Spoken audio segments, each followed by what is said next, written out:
Fala gestor, fala gestora, muito bem-vindo ao canal Gestão na Veia. Eu sou Lucas Fernando, consultor organizacional e vou dividir com vocês algumas práticas de gestão para facilitar e transformar o seu dia a dia na posição da liderança. Bom, meus queridos, eu tenho recebido muitas queixas e comentários de gestores durante o processo de consultoria em diferentes empresas a respeito da sensação de estar perdido no dia a dia. Estar perdido durante a semana, aquela sensação de estar perdido na segunda-feira, ter tantas demandas que você nem sabe por onde vai começar, ou seja, eu ouvi muito isso nessas últimas semanas. Eu queria dividir com vocês algumas possibilidades de ação. Aqui nesse canal não tem verdade universal, provavelmente cada gestor, cada gestora, de acordo com a sua experiência, com a sua prática, eu tenho certeza que tem boas práticas para dividir com a gente. Eu vou dividir aqui com vocês ponto de vista. Afinal, acredito que qualquer método seguido com um pouco de disciplina, com certeza vai te trazer mais benefícios do que nenhum método. Então vamos lá.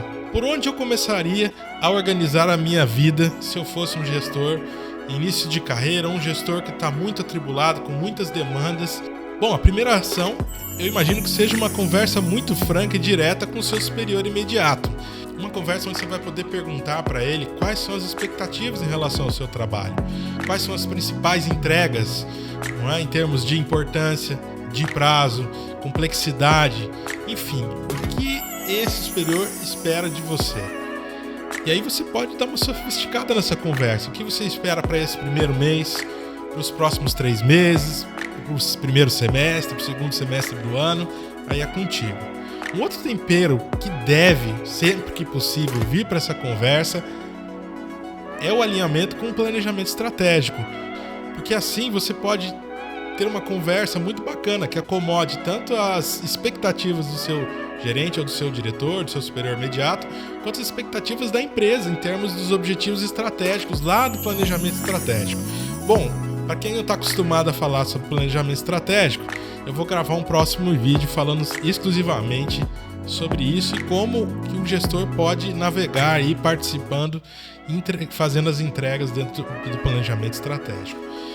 Então, pessoal, a primeira ação seria uma conversa direta com o seu superior imediato. Senta com ele, pergunta as expectativas em termos de entrega, de importância, de prazo e aonde que elas se conectam com o planejamento estratégico. Assim você já vai sair com um grande norte, né, das diretrizes da empresa e as expectativas para o seu cargo.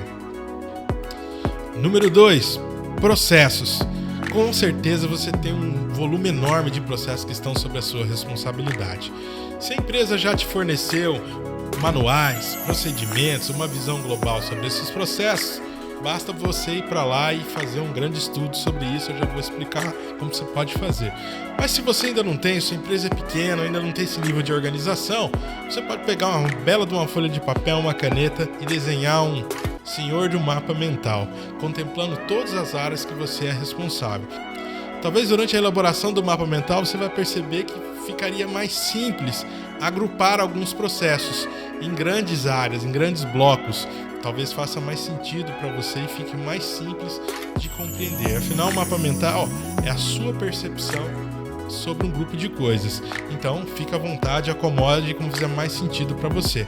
Mas é muito importante que você não se esqueça de nenhum processo que está sob a sua responsabilidade. Por quê? Esse é o ponto de partida para você organizar os seus processos. É a partir daí que você vai entender quais procedimentos você precisa elaborar, instruções de trabalho ou eventualmente manuais, né?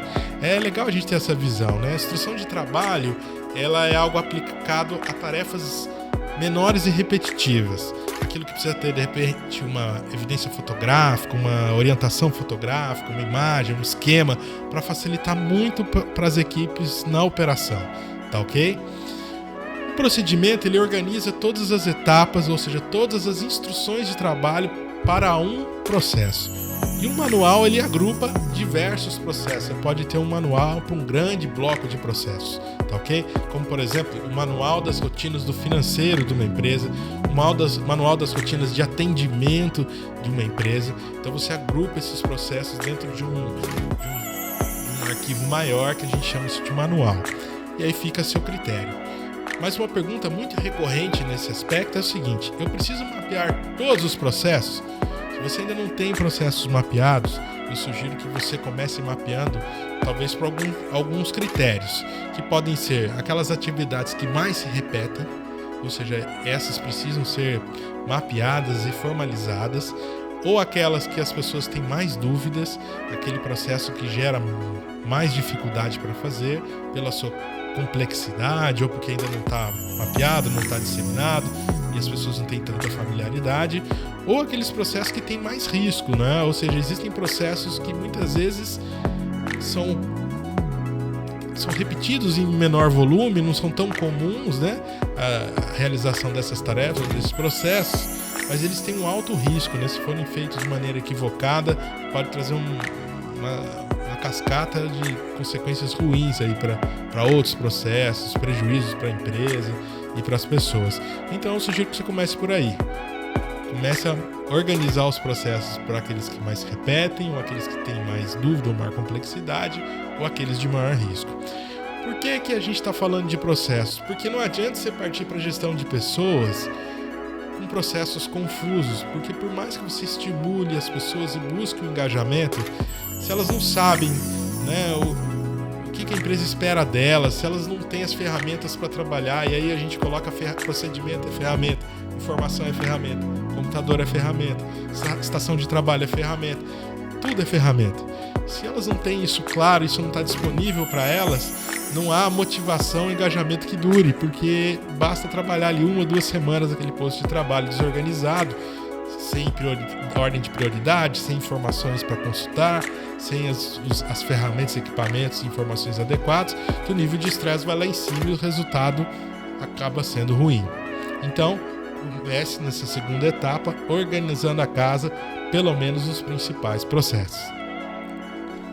E número 3, pessoal, agora chegou a hora de tratar com as pessoas. Então vamos lá, agora que você já sabe as grandes diretrizes, né, expectativas da alta gestão em relação à sua posição de gestão e liderança, e você também já organizou a casa, já conhece os seus processos, agora sim chegou a hora de você dar aquele talento, aquela organizada junto às pessoas. É hora de capacitar a turma, fazer um levantamento das competências de cada um e comparar com as competências que precisam para realizar aquelas tarefas. Quando você tem processos organizados, você consegue ter uma bela visão do tipo de competências aí, conhecimento, habilidades, atitudes que você precisa num profissional para que ele realize bem aquela atividade, tá ok? Então agora você consegue olhar processo, pessoas e ver aonde isso se encaixa melhor, não é? E você vai se espantar. Muitas pessoas estão talvez ocupando postos de trabalho, responsabilidades que elas não foram preparadas para fazer. Então chegou a hora de você capacitá-las, orientá-las, dar feedback, reunião 1 a 1, explicar, traz o procedimento, trabalha junto, tá ok? Esse é o momento, quando a gente fala de gestão de pessoas, o seu papel na liderança e na gestão é justamente de servir, de fornecer recursos, tá ok?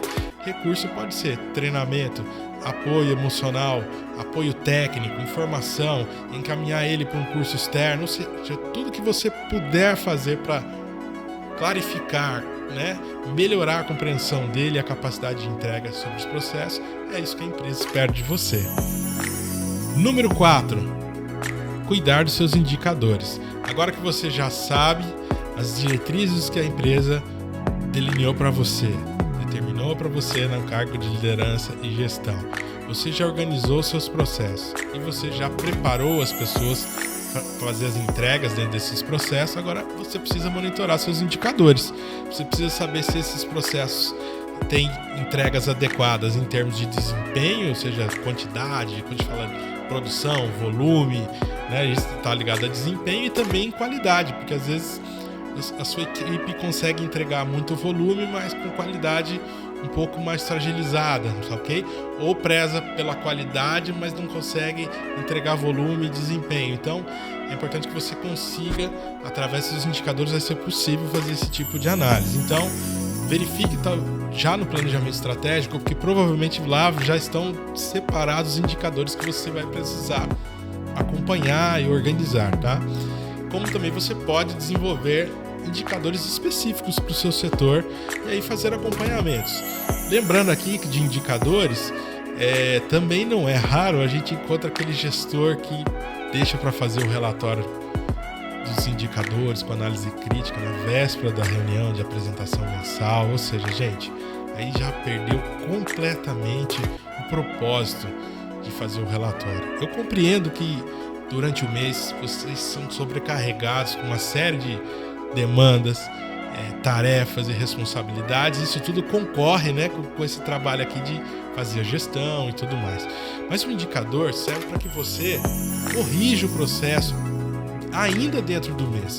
Quando você faz um relatório, depois que o mês fechou, na véspera da reunião, ele não tem mais função praticamente nenhuma, a não ser que você já vai interferir mais um mês para frente, ou seja, você perdeu aquele mês onde você coletou os dados, você está fazendo análise do indicador no mês seguinte, e aí você já não tomou ação, e ao fazer essa análise crítica, talvez você consiga interferir parcialmente no segundo mês, com impacto no terceiro. Então, gente, o ideal do indicador é que você consiga olhar para ele dentro do mês. Então, se você tem um indicador que você precisa ter uma meta de atingir, por exemplo, 90% de assertividade em alguma coisa, ou 100 mil volume de alguma coisa, você precisa fracionar isso. Fraciona por quinzena, fraciona por semana e talvez por dia. E aí sim você vai conseguir ter uma aplicação assim prática do indicador. E aí ele vai servir para você. Eu já ouvi de muitos gestores, né? Poxa, não sei por que eu faço isso no fim do mês, já foi. É justamente por isso, né? Não é...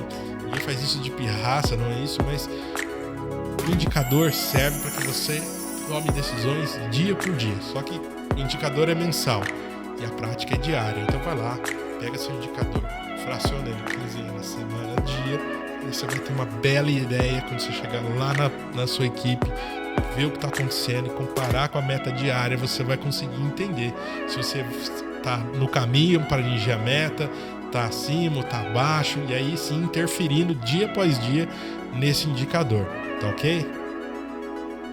E agora, para fechar, uma sugestão aí, bônus adicional para você é o seguinte: tenta condensar tudo isso que a gente conversou num roteiro semanal de trabalho, através de um planner, né, numa agenda. Eu sugiro o planner, porque o planner você consegue listar tantos compromissos, né, que estariam escritos numa agenda, mas você consegue também fazer listas de tarefas, lembretes de tarefas para a próxima semana, metas que você não pode deixar de entregar nessa semana, objetivos do dia, enfim.